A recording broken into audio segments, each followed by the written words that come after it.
السلام عليكم ورحمة الله وبركاته. عاملين ايه؟ يا رب تكونوا بخير وتكونوا بأحسن حال.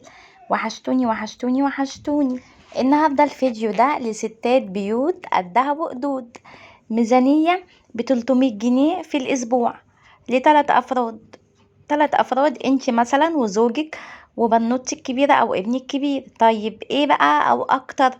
يعني لو مثلا انت وزوجك ومعاكي ولد وبنت مثلا صغيرين، او ولدين وبنتين صغيرين، يعني مش هياخدوا كميات اكل كتيرة زي ما يكونوا كبار، او ممكن يكونوا اصلا كبار وكميات الاكل اللي بياخدوها قليلة.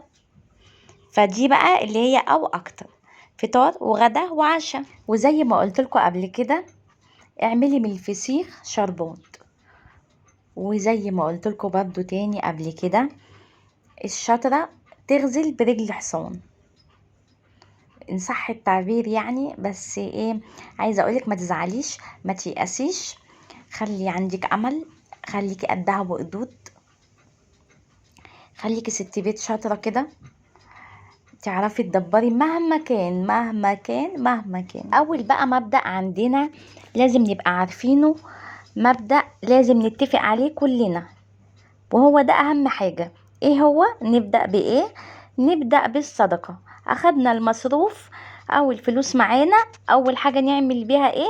نتصدق بيها، حتى لو الدخل قليل. احنا طبعا بنتكلم في 300 جنيه في الاسبوع، يعني اصلا دخل قليل جدا. بالمناسبة الفيديو ده لمحدود الدخل، عشان محدش بقى يدخل يقول 300 جنيه ايه اللي بتتكلمي فيهم ومش عارفة ايه. لا، انا بنساعد اللي هم محدود الدخل، اللي هم ظروفهم على قدهم، اللي هم دخلهم اليوم بيومه، اللي هم مش عارفين يمشي نفسهم، العرايس الجديدة اللي لسه متجوزة ومش عارفة تعمل ايه، وضغط على زوجها او مش عايزة تضغط عليه، او عايزة توفر. يبقى نرجع لمرجوعنا تاني ونقول حتى لو الفلوس قليلة لازم نطلع الصدقة، لان التجارة مع الله عمرها ما بتقلل الفلوس ابدا. بالعكس، هتلاقي فيه بركة في الفلوس، وهتلاقي الفلوس بتاعتك قضت كذا حاجة، بعكس ما انت ما طلعتيش الصدقة والفلوس ما قضتش معايا اي حاجة، او بعكس ما انت ما طلعتيش الصدقة وجبتي الاكل حطيتيه وسبتيه في التلاجة لغاية لما باظ. فيبقى ليه نطلع الصدقة قبل اي حاجة؟ وجربي وادعيلي. تاني حاجة بقى عايزة اقول لكم عليها، لو احنا هناخد الفلوس بتاعتنا بالشهر وعايزين نمشيها بالاسبوع، هنعمل ايه؟ هنقسم الفلوس بتاعتنا دي على 4 اسابيع في 4 تظرف. يعني نجيب ظرف ونحط فيه 300 جنيه ونكتب عليه الاسبوع الاول، ونقفله ونجيب ظرف تاني نكتب عليه الاسبوع التاني ونحط فيه 300 جنيه وهكذا. يبقى احنا كده معانا 4 تظرف، كل ظرف فيه 300 جنيه. قسمنا نفسنا، يعني في الاسبوع ما تقليش، ما تزوديش عن ال300. عايزة تقلي ماشي، عندك الاسبوع التاني عندك حاجات في البيت وعايزة اللي انتي تقللي في الفلوس، ما يجراش اي حاجة. وتالت حاجة عايزة اقولك عليها، ان انت تكتبي الحاجة اللي انت عايزاها قبل ما تنزلي من البيت، عشان ما تنزليش تلاقي نفسك عايزة مش عارفة ايه، وعايزة ابصر ايه، وعايزة ايه، وعايزة ايه، وتلاقي 300 جنيه اصلا اتصرفوا مش عارفة هم اتصرفوا في ايه، وما جبتيش اكلة مفيدة. فاكتبي قبل ما تنزلي من البيت، وانزلي هاتي اللي انت عايزاه كاتباه بس، مش اللي عايزاه، اللي كاتباه بس. ومثلا انت الظرف بتاعك الفلوس اللي فيه معاكي من يوم السبت مثلا لغاية الجمعة، ما ينفعش اجي يوم الخميس افتح ظرف تاني واخد منه واقول مش مشكله اعوض الاسبوع اللي جاي. لا لا يا روح قلبي، ما ينفعش، ما ينفعش خالص، اوعي تعملي كده، اوعي. اظن بقى الناس اللي بتقبض بالشهر ملكوش حجه. احلى ابتسامه بقى. رابعا بقى، هنقسم المصروف بتاعنا ل3 اقسام. ايه بقى؟ اول حاجه 100 جنيه خزين، 100 جنيه لحوم، 100 جنيه خضار وعيش وفطار. هنيجي بقى لل100 جنيه اللي هي بتاعه الخزين. ال100 جنيه اللي هي بتاعه الخزين، لو انت بتجيبي تموين، هيبقى انت كده مثلا عندك الزيت والسكر والمكرونه. لو مثلا جبتي باكو شاي صغير، يبقى انت كده ايه، عندك حاجات برضو من التموين. طيب ايه هنجيب ايه بقى بال100 جنيه في حاله اللي انت عندك حاجات من التموين؟ هتجيبي مثلا كيلو مكرونه، هتجيبي ممكن تجيبي نص كيلو عدس اصفر، مره تعملي ربع عدس اصفر بشعريه، ومره تعملي كشري بعدس اصفر، اللي هو رز بعدس اصفر، اللي هم الكشري بتاع الاسكندرانية. يبقى انت كده عملتي من نص كيلو عدس اصفر اكلتين، وعندك مكرونة ادي كده 3 اكلات. طيب وممكن تجيبي كمان ربع عدس بجبة، يبقى كده 4 اكلات. 4 اكلات دي العدس بجبة ده هتعملي بيه ايه؟ هتعملي منه كشري، الكشري اللي هو المصري.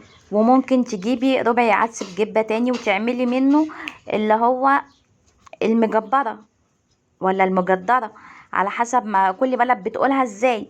اللي هو بقى اصلا احنا بنعمله عدس بجبة بشعرية او من غير شعرية بالصلصة، برضو اكلة كلها حديد وجميلة جدا. يبقى احنا كده معانا 4 5 اكلات. وممكن تجيبي ربع كيلو غلة بليلة او قمح بليلة تعملي منه الصبح بليلة للفطار. وممكن تجيبي مثلا 3 بيضات، ينفعوا معاكي شكشوكة، ينفعوا معاكي فطار، ينفعوا معاكي اي حاجة. كيس ملح. يبقى احنا كده معانا ايه؟ معانا ال100 جنيه بتاعة الخزين، ما تزوديش عن كده. اهم حاجة تجيبي منها الاساسيات. جبتي شعرية، جبتي عدس بجبة، عدس اصفر، جبتي الغلة بتاعة البليلة، ممكن تجيبي وممكن تقللي كمان الكميات عشان تجيبي حاجات اكتر. ممكن تجيبي ربع كيلو لوبيا، وممكن تجيبي ربع كيلو فاصوليا بيضة. اسبوع هاتي فاصوليا بيضة واسبوع هاتي لوبيا. خليكي برضو ست بيت شاطرة كده ونصحى، ما تعمليش النوعين في نفس الاسبوع، لا اسبوع كده واسبوع كده. مشي حالك يا غالية، عندك الاسابيع لسه كتير. ولو اتبقى معاكي حاجة من ال100 جنيه هاتي ان شاء الله، حتى هتجيبي ربع كيلو دقيق، نص كيلو دقيق، وكيس بيكنج باودر كان عندك، على حبة فانيليا، واعملي كده صينية كيكة، او اعملي كده فطيرتين كده للعيال. ظبطي حالك بأقل الإمكانيات.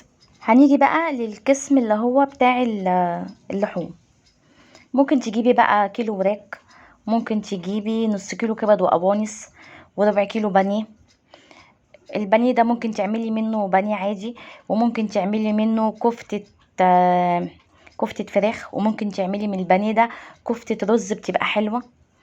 ممكن تعملي منه كذا حاجة. وممكن ربع كيلو البانيه ده يعمل لك كبسة بالفراخ. قطعي كده البانيه ده كده صغير كده واعملي منه كده الكبسة بتاعة الفراخ جنب حبة سلطة، هيرمي معاكي. ممكن تعملي منه صينية نجرسكو بالفراخ. يعني ممكن تعملي منه كذا حاجة. وممكن في الفراخ دي تشكلي كذا أكلة. ممكن تجيبي كيلو أصلا دبابيس، فممكن تجيبي نص كيلو لحمة. طبعا أسعار اللحمة في كل حتة غير التانية، فيعني تقدري اللي انتي حتى لو جبتي ربع كيلو لحمه متقطعه صغيره، انتي مش كل اسبوع هتجيبي لحمه. مره هاتي لحمه، مره هاتي فراخ، مره هاتي بانيه، مره هاتي كبد وقوانص، مره هاتي كبده بس، مره هاتي سجق، مره هاتي مش عارفه بومبار، نص كيلو بومبار، مره هاتي كيلو فشه، مره هاتي كيلو كرشه. ظبطي بقى حالك. يعني ان شاء الله حتى لو اكلتي مره واحده بس في الاسبوع لحمه، حلو مش وحش. لو جبتي مثلا مرة لحوم في الأسبوع ومرة تانية بانيه، جميل جدا مش وحش، فضل ونعمة من الله. هنيجي بقى لل100 جنيه التالتة بتاعة الخضار. الخضار ده طبعا منه العيش ومنه الفطار. طيب ايه بقى هقول لكم ايه. ممكن تجيبي ربع كيلو فول للتدميس وتدمسيه في البيت، وربع كيلو فول مدشوش وتعمليه طعمية في البيت، يبقى ربع من ده وربع من ده. وممكن لو ما بتعرفيش تعملي ده او ده ومش عايزة تعملي وتتعبي نفسك وكده، ممكن تجيبي ب15 جنيه فول وب15 جنيه طعمية مثلا، على 3 اكياس من ده و3 اكياس من ده، وتحطيهم في الفريزر وتطلعي كل ما تكوني عايزة. طيب ايه تاني؟ العيش المدعم ده هتجيبي مثلا بالبطاقة مثلا بنص جنيه في اليوم، او على حسب انت بتجيبي قد ايه عيش، فيعني اصلا حاجة سهلة وبسيطة ومش هتكلفك حاجة. طيب ايه تاني معانا بقى الخضار. ممكن هتجيبي نص كيلو فاصوليا خضرة، نص كيلو مثلا كوسة. طبعا انتوا فردين 3 فنص كيلو ده هيغرقك اصلا. هتجيبي مثلا 2 كيلو بطاطس، 2 كيلو طماطم، هتجيبي مثلا نص كيلو خيار. ممكن تجيبي كيلو بصل، ربع جزر، ربع فلفل، مثلا حزمتين كده خضرة، جرجير كده على بقدونس. ولو بقى منك حاجة ممكن تجيبي بقى كيلو برتقان، ممكن تجيبي كيلو موز، كيلو فراولة. اي حاجه اي حاجه يعني ايه من الفاكهه لو بقى معاكي فلوس. والافضل بقى يعني والاحسن ان انت تدبسي جوزك فيهم وتخليه هو يجيب لك الفاكهه. طبعا ما تنسيش ان انت هتجيبي كيلو صابون سائل وكيلو مسحوق، ولو ما فاتش معاكي للمسحوق الاسبوع ده ان شاء الله الاسبوع اللي جاي هيفيد وهتجيبي. ما تدبسيش نفسك وما تقدريش وهات نفسك. الاهم ثم الاهم، وان شاء الله مع الصدقه ربنا هيبارك لك في فلوسك وهتزيد معاكي وهتكفي معاكي كل اللي انت عايزاه. ولو عجبكم الفيديو ما تنسوش تعملوا لايك وكومنت حلو كده يشجعني، واشوفكم في فيديو جديد، والسلام عليكم ورحمة الله وبركاته.